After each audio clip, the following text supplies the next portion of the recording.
Good morning, Anthony. Welcome to Chatting with the Chief.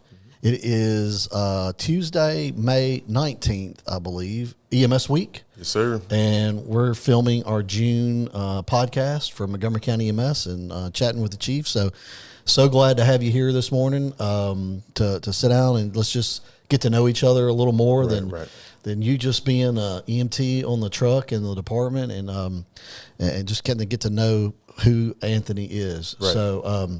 So I appreciate you joining me this morning. Yes, sir. Happy to be here. Yeah, thank you. And a shout out to our IT department behind the scenes. Always got to give Ashley a shout out for helping us with this morning. For sure. So, Anthony, I just asked you prior to us getting started, you go by Ant. Ant, like the bug. Ant, like the bug. Right. Is there something behind that? Is there a reason? Is it just short for Anthony? Yeah, just short for Anthony, the A-N-T. I'm a junior, so my dad, he's Anthony. Okay. Growing up, he was always Anthony. Okay. I was either Ant or AJ, for, Anthony Jr. and everything. So yeah. I've always either went by AJ, Ant, or Junior. Never Anthony. But here, everybody calls me Anthony, so it's fine. Okay. So I don't know if you know this or not, but historically, working here, you developed some form of nickname. Right. So is anything ever come to you as far as have they given you a nickname yet, or is it just Anthony? It's Anthony really for the women, but all the men here typically call me Ant. I've noticed, I don't know why that's the case, but nice. Nice. All right, Anthony. So you just mentioned you're a junior. Mm-hmm. So let's talk just briefly about, who you are, where you came from, we're born, raised, right. Just tell us about Anthony. So I'm a military brat. I was born in Fort Gordon in Augusta, Georgia. Okay. My little brother was born in Fort Riley in Kansas. We were bouncing around military base to military base, growing up. But our roots were really planted in Milan, Tennessee, which is about 20 minutes north of Jackson, Tennessee. Yeah.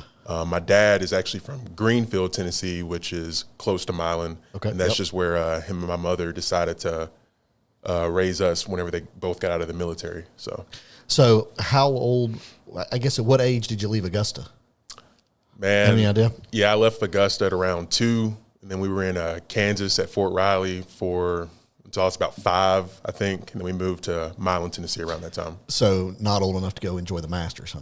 Nah, not old enough for that. I get asked that a lot, though. I don't remember anything about Georgia. I got you. So what did your dad do in the military? He was infantry. Okay. And my mom was communications. Oh, nice. So both in the military? Both in the military. Did they retire military, or did they just do a stint and get out? Or? My dad retired and my mom got out. Okay. So, yeah. And so growing up in Milan, Tennessee, and you, I guess, eventually went off to college. Mm-hmm. Any thought about going to UT Martin right down the road? So I did have a football scholarship from UT Martin, but I just ended up committing to play for University of Memphis. Okay. But my little brother ended up playing football for Martin too, so I'm real familiar with UTM and all that. But I just ended up going to Memphis to play. So let's talk about that a little bit. So high school football player. Yes, sir. Play any other sports besides football? I played basketball throughout middle school, stopped playing that through high school, and also I ran track all throughout high school. Okay. And then after high school, you got offers to go where? Where all the offers did you get? So I guess the bigger names are Memphis, UTSA, which is in San Antonio. I got offers from all 3 of the academies, the West Point, Army West Point, the Naval Academy, Air Force Academy. Mid-major Division I programs like that. What position you play? Linebacker. I actually played running back and linebacker in high school. Went to Memphis initially at running back, and they ended up moving me to linebacker. Okay. So how long did you do all 4 years at Memphis? 5. You did 5 years? Yeah, I redshirted my freshman year. Nice, and played all 5 years? Yes, sir. So let's talk about that journey. So got out of college. What was your degree in? So my degree was actually in education, and I was following my dad's footsteps with that. My dad's a principal. Okay. He was also over an alternative school. He coached football all his life, this and that. So I didn't know what I wanted to do, so I actually took that path and got my degree in education. Okay. And assistant taught for 2 years, and then I realized this is not for me. So yeah, not for you, huh? No. Yeah. So then, so what path did you go down then? So I actually reached out to a couple of my old teammates that I played football with at University of Memphis, and a couple of them were firefighters for Memphis Fire Department, Shelby County Fire Department. And I was just interested in that, you know. I didn't really know what exactly I wanted to do, but I did like the team atmosphere that the fire department gave you, and I kind of missed that. Yeah, yes, sir, for sure. And I missed that from my football days. Sure. So I just reached out to them, and I was like, you know, can you tell me a little bit more about the fire department, what you guys do, this and that? And, you know, over there in Memphis area, every fire department is combined with EMS. It's not separated. You pick fire, or you don't pick fire EMS like you do around, you know, Middle Tennessee. Right. You rotate between the fire truck and the ambulance. So that's how I got from fire to EMS, because I was doing both over there. Okay. And you were working where? Shelby County Fire Department. Shelby County Fire Department. All right. Anybody in your family, any family history of first responders? Zero. Zero. And everybody I ask, they have family history of it. You know, everybody I'm going through paramedic school with. Okay. The coworkers are always like, you know, my dad, he's a paramedic. My dad was a firefighter. My dad was a cop. I have no family in first responding at all. Wow. So you joined Shelby County Fire Department. Yes, How long were you there? I was there for a year and a half. Okay. And then at some point you go to EMT school? Yes. So we go there. They put us through academy. I got hired with zero medical experience at all. No EMT basic, no EMR, no anything. We go through their fire academy, and then right after that, they put us through EMT basic school. And right after that, they put us through EMT advanced school. Nice. So that's how that went. Nice. Okay. So you're there for a year and a half or so, and then you transition to what department after that? Sumner County. Sumner County. Right. Yes. Yeah. So Middle Tennessee. Right. Yeah. Chief John Michael Poss and his team up there. Yes, sir. Nice. All right. And so you worked for them for a little while, and then your goals and aspirations lead you down what path? So I wanted to start paramedic school as soon as I could, just because I was really interested in being a paramedic, and I'm also really interested in being done with school as soon as I can. So I didn't really want to waste any time with that. Over there at Sumner County, you know, I love my time over there. I was only there for about 2 months, but they had me in the BLS division, okay, which is fine. You know, get some experience in that. Got to start somewhere, right? Right, yep. right. But with the paramedic school and the scheduling and everything, I needed to be on a different schedule, so it just wasn't going to work out with that, and I just wasn't willing to put paramedic school on hold. So I reached out to Chief Harris, and he had a spot. Yeah, so here you are. Here I am. Here you are. So that's what led you to Montgomery County EMS. Yes, sir. That is. So, tell me, I guess, let's talk about, mentioned going to paramedic school. Right. Was it the fact that you just wanted to continue your education? What led you to paramedic school? What made you decide that taking it to the next level was important for you? Right. So when I was out there in Shelby County Fire Department, with Shelby County Fire, with Memphis Fire, with a lot of the fire departments over there, they actually require you to become a paramedic. You put that in a contract, and you have 4 years to become it.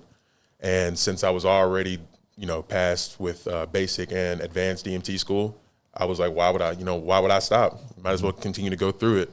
And I like the autonomy that being a paramedic gives you. Everything about it just interested me. So whenever I was moving up here, my goal was not, since I don't have to be a paramedic anymore, I'm going to stop. No, I wanted to keep going. And even after paramedic school, I want to keep going, critical care, all of that. Okay. So. And so, and let's go back just a little bit too, because I am kind of curious. I know you mentioned going from Shelby County to Sumner County. Was there ever any drive to maybe go into West Tennessee area, like closer to home, closer to Milam? No.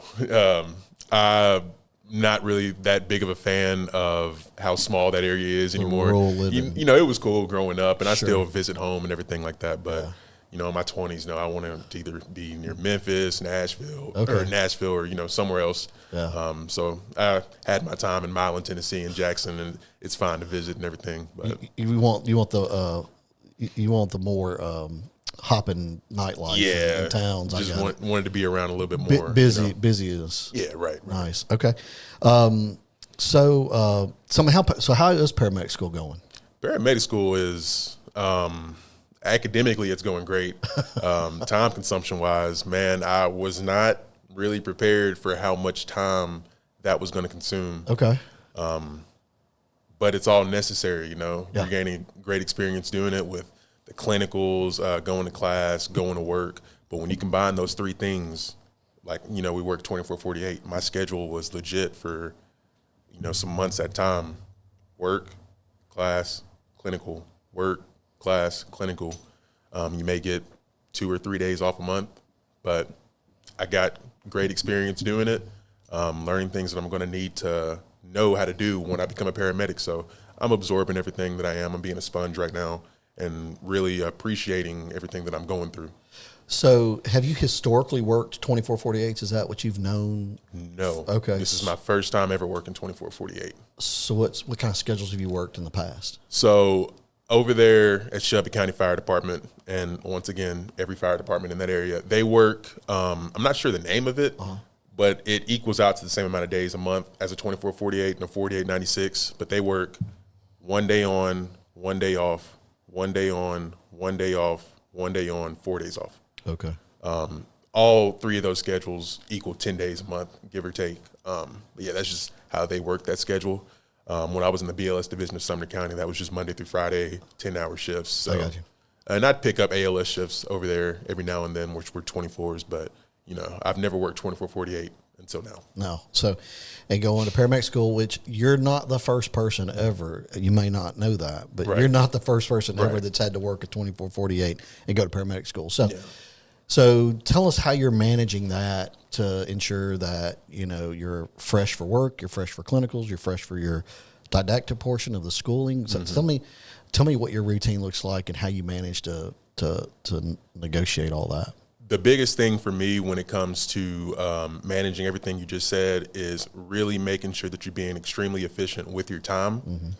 When you have free time at the station, that's when you can get in the textbooks. Don't waste any time, you know, just sitting around the station. So whenever you are not at work or at school, you actually have time to reach out to your family, reach out to your girlfriends, reach out to your friends back home, you know, stuff like that. So just being really intentional with all the free time that I may have. And, you know, it's easier for me than some others because, you know, people are going through paramedic school and work with a family. You know, I don't have kids or a wife or anything yet. So, So you don't have less of a you have less responsibilities, Right. than some do that are going through school with you as well. right. And all respect to them because I don't know how they do it, but they did it, and you know, I'm happy for them. And so, is there anything else? You know, it's kind of one of the things I wanted to talk about is knowing that the job is rigorous as you know in itself, plus the schooling, plus your clinicals. Is there anything else that you can think of that would be sound advice for somebody that's debating on going to paramedic school, knowing the rigorous scheduling that you could give them when it comes to finally pushing them over the edge to make that decision? Prepare for it. Really know what you're getting yourself into, but at the same time, know what benefits you're going to get on the other side of that. Just know it's all worth it. Reach out to somebody who has been through what you're going through. At least that's what I did. I still talk to my old colleagues in Shelby County Fire Department who are paramedics now all the time, reaching out to them for advice, their ideas on how they're going to handle this patient versus that patient and everything like that. Having somebody to reach out to, even your coworkers at work. You know, I work with Brian and Nikki, and they give me pointers all the time, especially Nikki. You know, she's right out of medic school and everything like that. Having somebody to look to makes all the difference.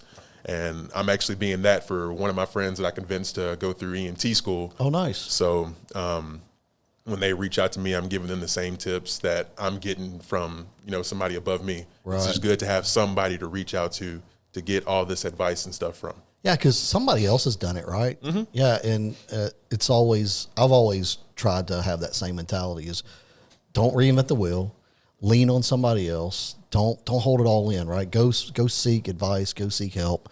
Don't be too bashful. Don't be too ashamed to reach out for that, because at the end of the day, it's going to help you be successful. Mm-hmm. And what you don't want to do is miss that opportunity, and then it creates maybe a more of an uphill battle, more struggles for you. So I think that's great advice. Is just don't hesitate. Reach out. Somebody's willing to help you for sure. Right. What let's talk about the time you've had as advanced EMT and how that's helped prepare you to become a paramedic.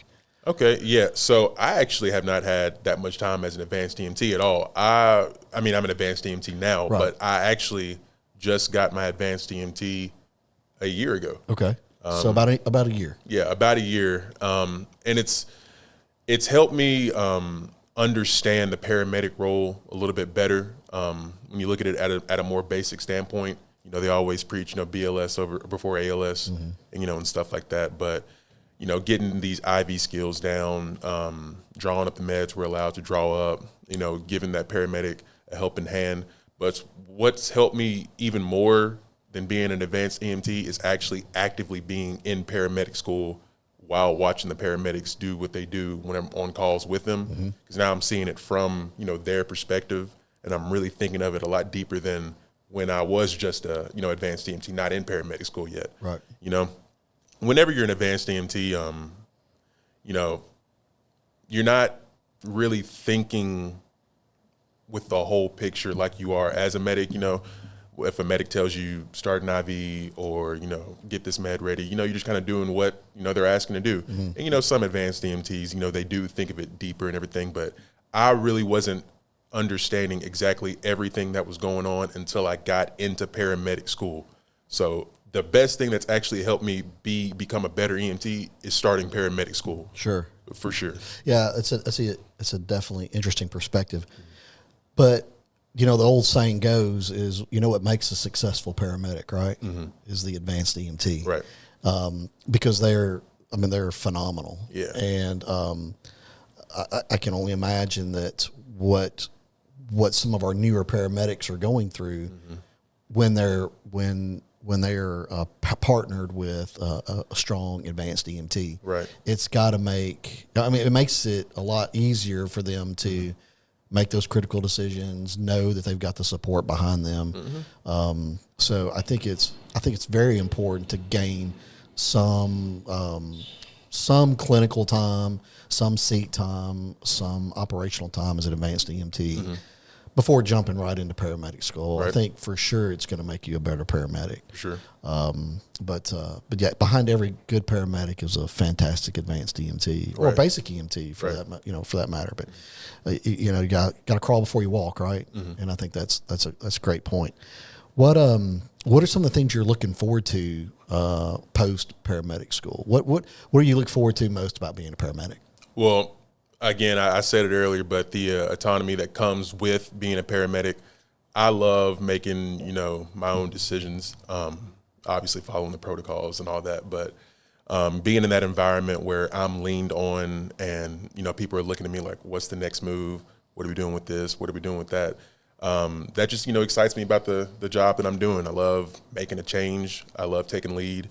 And that's the biggest thing that does excite me about being a paramedic, using all the skills we're learning in class, actually being able to put that stuff to work and save lives. That's, I'm looking forward to that even with these precept rides that are coming up in the summer. I'm more excited about that than anything else we've went through in class because I actually get to put what I've learned to the test. Yeah. So are you ready to be that guy?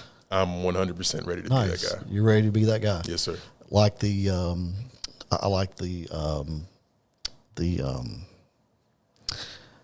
well, I like the fact that you feel that confident. I like the confidence is what I'm trying to say. Right. Yes, yeah, I like the confidence. What things that you've learned here at Montgomery County EMS is that can you give me some of those things that you feel like has helped prepare you to become a paramedic? You saying like so working here as an advanced EMT, has that helped prepare you to be a better paramedic, help you in paramedic school, so on and so forth? Yes, sir, 100%. I like how here the leadership is really involved with their employees. That does make going through all of this a lot easier, and you're learning a lot more stuff with that kind of support system. At any time I can call a district, and they'll come on scene, if, the call is a little bit more complicated than you thought it would be. And that actually helps me kind of calm down knowing that I have that support system whenever I do become a paramedic. Right. But yeah, I came here with very minimal experience. And in this 9 months of being here, I've learned I've learned so much, man. You've only really been here 9 months? I got here in August of 2025. Wow. It seems like it's been longer than that, honestly. For me, it seems like it's been shorter, man. But that's Really? because I've had all my time slammed with paramedic school. I feel like I got here 2 months ago. Really? Right. For me, it feels like it's been longer. Right. It feels like it's been longer. So get finished with paramedic school. What are some of the things you going to do once you get out of paramedic school? Any vacations, anything you've got planning to do post-graduation? I'm going to buy a nice boat. Quit. Buy a nice boat? Yes, sir. What kind of boat? I don't know yet. I've looked at Alumacrafts. So a fishing boat. Yeah, just a fishing boat. Okay. Not like a pontoon or anything like that yet, but So you're going to buy a boat. yeah, a nice boat. You want fiberglass or aluminum? Aluminum at first. I'll get the fiberglass, sparkle flakes and all that stuff, later. But right now, just a good 16 by 48 Alumacraft. I want to build a deck on it. Okay. Put a live scope fish finder on it. Get a nice, 50 to 100 power or 100 horsepower outboard on the back. Just a nice, simple setup. But I'm already eyeing it. I know which one I'm going to get. I know what I'm looking at and everything. So Okay, so all right. Well, I had no idea we were going down this path, which is Right. good. So that leads me into my next question: is some hobbies that you have? What is it you do on your off time? Obviously, fish. fish. I fished this morning before I came. What? And I'm going to fish right after I leave. It's so 8:30 in the morning. You've already been fishing? they bite early. Okay, where at? Where were you fishing at this morning? Franklin or Thompson Station is near Franklin in Williamson County and everything like that. I got a honey hole that I'm not gonna give too much. You're not gonna divulge. Yeah, not gonna give too much info on it, but they got some big bass out there. So you've already been this morning to Franklin? Yes, sir. Already this morning. Already this morning. Did you catch anything? Yes, I did. I gotta see pictures. Well, I didn't take any. They weren't huge this morning, but I caught like a couple bass. No kidding. Mm-hmm. So what lure were you using? What were you using to catch them with? Weightless Cinco, Whopper Plopper. Cinco. Yeah, Man, weightless. you're killing me here. Right, No right. kidding. Jerk baits, stuff like that. Early morning, more subtle. And right after this, I'm gonna head over to Dover, land between the lakes, and fish a little bit deeper since the sun's gonna be out and everything. I can talk about fishing all day. Well, okay. Well, then we'll just sit here and talk about fishing the rest of the day then. Yeah. Yeah. So Alumacraft, what bass tracker? Is there anyone in particular that is catching your attention when it comes to aluminum boats? Yeah, just an Alumacraft. They're 16 foot by 48 foot boat. By 48 inches, you mean the deck's 4 foot wide? Yeah. 48 foot's big. Yeah, well, actually, big aluminum boat. That would be huge. But the bottom is 48 inches wide. Yeah. The top's a little bit wider, but yeah. Well, that's cool. I had no idea. So at LBL, are you going to Barkley or Kentucky? Dover. So you're going to put in at Dover, fish Barkley. Any particular creeks that you have in mind that you could give a pointer? Or? Man, I forgot the name of this one creek that I frequent out there. That's okay. It slips me, but I have it would slip me too if I'm catching fish and I don't want nobody to know. Yeah. Right. I've actually been out there and seen a couple of CFR guys. Yeah. A handful of times. Well, yeah, out of there. course. Yeah. And they're like, hey. And I'm like, hey, how's it going and everything? But Nice. All right. So you're fishing deep right now because it's getting summertime. Water's getting warmer. Fish are post-spawn. Post-spawn, yes, sir. So they're transitioning to deeper water. So what do you use typically to fish in deep water? Texas rig, put a 1/4 ounce bullet weight on it. Yeah. Either Cinco. You can never go wrong with a Cinco. Either weightless, wacky, Right. drop shot. There's a couple ways you can throw that. You hear this guy? You're killing me here. I had no idea that you were a big fisherman. Huge fisherman. Yeah. So we caught a few fish a couple weeks ago on drop shot. Yeah, in shallow water. I don't know, about 6-8 foot of water. Right. Yeah. What kind of fish were you catching on the drop shot? Largemouth. There's a tip for you. Okay. Well, yeah. So the way I fish my drop shot, Okay. which I love this. This is great. yeah, I'm not sure if I'm the only one that does this, but I figured it out. So you know how you put, you tie the hook and you get about 6 to 12 inches of leader, and then put the weight at the bottom, the drop shot weight. Yep. Man, you can put another rig at that bottom and use that as the drop shot weight, like a Ned rig, like a jig head, a 1/4 ounce jig head with another stick bait Cinco at the bottom of that. and you're fishing 2 baits at once, and that really gets heavily pressured bass. They'll bite either one. Sometimes they'll bite both, and you'll catch 2 bass on one. Are you sure that paramedic is where you want to end up at? It sounds like you're pushing to get on the BASS circuit or something. Hey, man. GoPro or something. Nah, it's more of a hobby. It's more of a hobby. If I start a YouTube channel and blow up on it, that'd be one thing, though. Oh, man, that is so cool. So on my off days. So when you're fishing deep, you ever throw any like deep diving crankbaits? What about like a big worm? 10, 12-inch worm. Mm-hmm. Especially when I go out to land between the lakes, when I'm targeting the big bass. You're obviously going to get more bites on the smaller stuff, but when you do get bit on the bigger thing, obviously it should be a bigger fish. So it sounds like you're more of a finesse fisherman. Typically. Yeah. It depends how heavily pressured I'm going. If I'm going to a place that's not seeing a bunch of chatterbaits and spinnerbaits every 5 minutes, you can get away with not throwing as finesse stuff, but a lot of these super heavily pressured ponds, you got to throw finesse or you're not going to get bit, So did you fish as a kid? Yes, with my dad all the time. That's cool. Mm-hmm. And so that's kind of what got you bit with fishing was your dad taking you fishing. Yeah, and it's crazy because he was always catfishing. So, I catfish just as much as I bass fish. Okay. But I got into bass fishing in high school whenever I was just hanging out with my teammates and everything like that. Yeah. And they take us out to their ponds and stuff. All I knew how to do was catfish until around, my freshman, sophomore year of high school, and then started getting into bass fishing, crappie fishing, trout fishing, all these other kinds. And then I was like, okay, now I'm really into it. I was already into it before, but that really got me hooked. So you mentioned crappie fishing. You doing any crappie fishing too? I never intentionally, or I intentionally crappie fish sometimes, but 9 times out of 10, I'm either bass or catfishing. I do crappie fish and trout fish, occasionally and everything, but I'm not a guru on crappie fishing at all.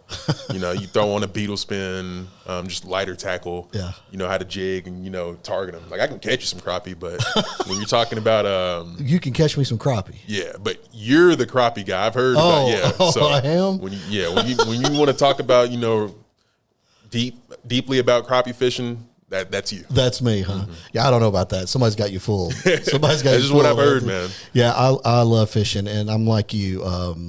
My father got me into hunting and fishing as a kid, and that's all I've ever known, honestly. I was either in the woods or on the water. Right. And I can remember times where I wasn't even old enough to drive, and my dad had to go to work, couldn't go hunting, and so they would drop me off in the woods somewhere, on the road, let me get out. And then when I was done, they'd come pick me up. I loved it that much. I wanted to be in the woods. And then once I finally got old enough to buy my own boat, it's been, fishing as often as I can. And so I'll tell a funny story, and people are going to think I'm crazy, is that when I knew I was going to be a father and I knew I was going to have a son, I was so adamant that my son was going to grow up hunting and fishing, that in the little seat that would vibrate, as an infant, you'd put him in this vibrating seat, and above the seat would be the turnstile that had like the giraffes, the elephants, and all the little animals for the infant to watch as it went around in a circle. My wife's going to kill me for telling this story, but I took a Bass Pro catalog and cut out deer pictures and fish pictures and taped them to the giraffes and the elephants. So that way, when the turnstile went around, my son could do nothing but watch those fish and those deer heads, because I was doing everything in my power to ensure that he would be my fishing buddy growing up. And did it work? 100%. Hey, okay. 100%. He is 10 times a better fisherman than I will ever be. He just graduated from University of Tennessee, Knoxville, and he spent 4 years on their club fishing team. So he traveled all over the United States fishing, and he's taught me a bunch of finesse fishing. I was not a finesse fisher. I was more power fisherman. He's really educated me on the finesse side of fishing, and that's really how we've been catching fish a lot the past few years, is strictly finesse fishing. It's better. Well, and I think for your pressured fish too, it's 100% it's better. So yes, my son grew up fishing, hunting, and I would not change that for the world. It's great memories, and I'm glad it all worked out. So it sounds like it worked out with you and your father too, which is really cool. Yes, for sure. Yeah. So I had no idea you're big fishers. We'll have to get together outside of the podcast here and trade stories, pictures. I don't know if I want to trade any locations with you. Yeah, because I'm afraid I'm gonna roll up and there you are. Yeah, there's a good chance. Yeah. There's a good chance. Yeah, especially if you get that Illumicraft. Yeah, and live scope too. You're interested in live scope? Yeah, I am. You see all the pros using it, and it's a game changer. Right. I'm still chasing that double-digit 10-pound bass that I just have not caught yet. So. Yeah. Well, good luck with that. Yeah, good luck with that. So, so any other hobbies that you have besides fishing? What else do you do on your downtime to get you ready to come back to work or get you back to school? What else do you do for fun? Huge sports guy, no surprise there. You know, keeping up with the NFL, NBA, college basketball, college football. Going out to different spots in Nashville, keeping up with sports. Also, avid gym goer. I'm a part of a couple of run clubs in Nashville. So I'm either working out, going fishing, doing stuff with fitness and stuff like that. Man, you're constantly doing something. Yeah, I don't really like to sit around. Right. No, it's obvious. It's obvious. So talking about NFL or college, what's your preference? Man, it's tough. Really? A lot of people they swear by I like this one or the other, or I like this one. They're different. Yeah. College football, it's a lot more passion in my opinion. They care a lot more about rivalries and 100%. Yeah, a lot more high energy, which is kind of getting less like that and more like the pros with the NIL stuff coming out. Yep. Which I got to enjoy 1 year of that. Oh, nice. Which it was still nothing compared to what they're making now, but right. I got to enjoy it a little bit. But do you think that's hurt college football? Yes. Yeah. And I don't want to sound like one of those hating old people, but no, I do. I do think it has changed college football for the worse. I think it's turning to a semi-pro league. Right. I would agree. I would agree. It also has balanced out the playing field, so I will give it that. Growing up, at least for me, it was Alabama. Alabama's winning. Alabama. Right. Now, man, it's anybody's game, right, as long as you got money. Right. Whoever can raise enough money. Right. Right. So, okay, let's go back. College, who do you root for football-wise? Memphis, because I played for them. Still big Memphis fan. Yes. Same for basketball? Yes. Okay. Pros? Titans. Okay. Yeah. So what do you think about their draft class this year? I wasn't the biggest fan at first with the first pick with Carnell Tate, but I'm looking, I'm looking to be more optimistic, more half full glass versus half empty. Yeah. We needed a receiver, and I'm kind of glad that we went ahead and got that out the way. What I wanted more than that was defense, but I still have huge hopes for him. We took that Auburn edge, a little bit later after him, so I think it'll work out. Yeah, they did pick up a few defensive guys, didn't they? They picked up a linebacker too, an edge guy from Auburn. And then in free agency, I thought they picked up some backfield guys too, right? Yeah, they did. Alontae Taylor from the Saints, who I actually went to a lot of football camps with throughout high school and everything. We graduated in the same class. Oh, wow. Yeah, we got him from the Saints. We got a DB from, I think, the Giants. We got that other edge from the Jets that we traded Sweat for. Yep. So we made some defensive moves. Yeah. But with Saleh, it's the new head coach. He's such a defensive mastermind that I think I'm gonna just trust him that he knows what he's doing with that, right? And everything will work out. But so we can talk. Listen, we could talk about hunting, fishing, and football for hours upon end. And so I am kind of curious to get your thought on something that ran through my mind when the Titans hired Saleh. Is how do you hire a guy that his previous stint as a head coach was a disaster? Because he was coaching for the Jets. Anybody who goes and coaches for the Jets is probably going to be a disaster. It's going to be a disaster. Yeah, that organization is doomed. Really? No offense to any Jets fans out there, but it's pretty bad. Okay, but that's the truth, though, right? It was just It wasn't good. It wasn't good. Yeah. And you saw what he was doing with the 49ers defense. He's a good coach. Okay. He had nothing to work with in New York. So I think that's why I'm happy with the hire. Okay, so you think Saleh's going to make an improvement? I think he's a defensive mastermind. He had the 49ers defense, very exceptional this past season with a lot of injuries. You know, Fred Warner was out. I'm pretty sure Nick Bosa was out for a lot of the time. And he still had them very competitive, very great record, making a decent playoff run and everything. I think he's a good coach. So what about the new offensive coach from the Giants? I mean, Fantastic hire again. Well, yeah, but how? Okay, but the guy didn't do anything when he was in New York. It was a disaster there as a head coach. It was not good. So he had flashes of promise. Overall, it was not good. That's why he got fired. Right. That's the truth. Right. But he did have flashes of promise. Especially with Jackson Dart, you know, what he ended up having him developed into being. I mean, his star receiver was out for the entirety of the season when Malik Neighbors, you know, he got hurt like the third game, tore his ACL. So, and then the other guy got hurt too. Which other guy? You're talking about for the Giants, right? I know, Cam Scatterbo. Yes. Yeah, Scatterbo. Yeah, he got hurt too. He did. He broke his ankle, and he was a big part of their offense and, you know, gave them a lot of sparks, So who's the better quarterback, Ward or Dart? Ward. You think? I hope. You hope. I hope so. I think they're really neck and neck. They show a lot of promise. Yeah. Being unbiased, I think it's tied. I think, Okay. you know, but I'm going to pick Ward as a Titans fan. So you can get all the receivers you want. You can get the best running backs you want. And you can have the best quarterback you want. Mm-hmm. But if you don't give the guy time to make a decision, correct. If you don't give a hole for the back to get through, if you don't give the receiver time to finish a route or get open, your Cam's doomed. And do you feel like they have done what they needed to do to solidify the line? Solidify? No. I think it's going to take a couple years.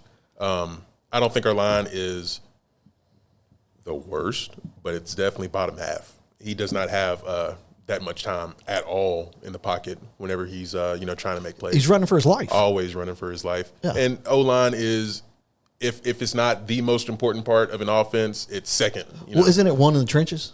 Mm-hmm. Isn't the game really one in the trenches? It is one in the trenches. Yeah, and so Cam's on his second year, got a brand new head coach. And if this offensive line's not solidified, people are going to get angry because we'll have another potential losing season. And I don't know that you can get that angry when you don't have the line to give him time to make a play. Right. And I don't understand that reasoning is why they won't shore that up to give these people an opportunity to make a play. And so what's going to happen is if they have a losing season, they're going to start pointing fingers, and they're going to point fingers at their premium players for not making plays. Well, you can't make a play if you're running for your life. Right. So I'm just kind of curious to get your opinion on how that's going to play out. Well, let me go ahead and throw it out there. Yeah, any Titans fan wondering if we're going to have a great season this year? No, it's not happening this season. You don't think so? No, huh? it takes time. Yeah. We may win 6-7 games. That's what they said last year. It takes time. Yeah, it's going to take more time. Yeah. We just got a new head coach. We just got a new rookie receiver. Cam Ward's on his second year. Be patient. If you're expecting a deep playoff run this season, let's be realistic. Yeah. It's not happening. Right. We're going to keep building our O-line over time and everything, and our players are going to get it together. We got a good pick in Cam Ward. Yeah, I really do have a lot of faith in Cam Ward.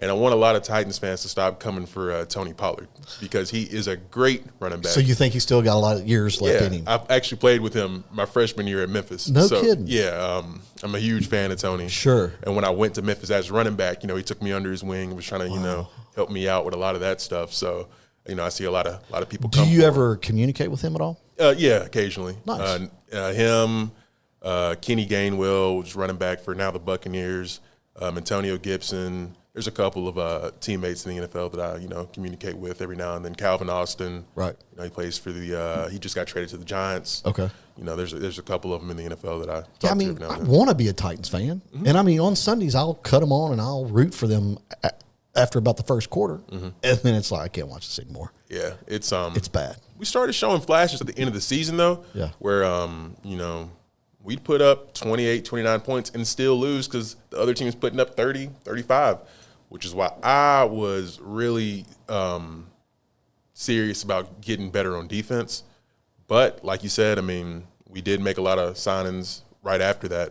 So I'm gonna just trust Salah. See how it goes. See how it goes for sure. Nice. All right. Well, as we get ready to wrap it up, and again, I want to say thank you for spending your morning with me.